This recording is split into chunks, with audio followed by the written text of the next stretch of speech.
భద్రాద్రి కొత్తగూడెం జిల్లా బక్రీద్ పండుగ సందర్భంగా కొత్తగూడెం ఈద్గా వద్ద ముస్లిం సోదరులు ప్రత్యేక ప్రార్థన జరిపారు.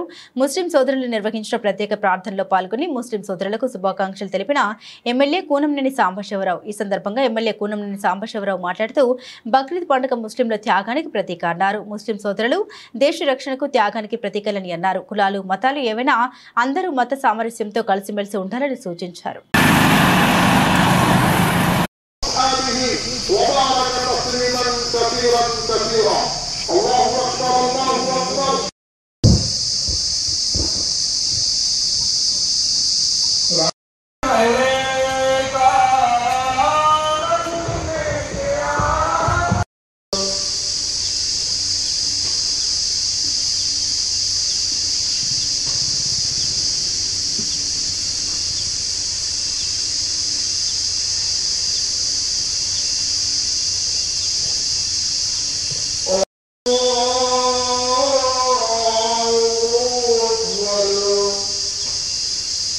الحمد لله رب العالمين.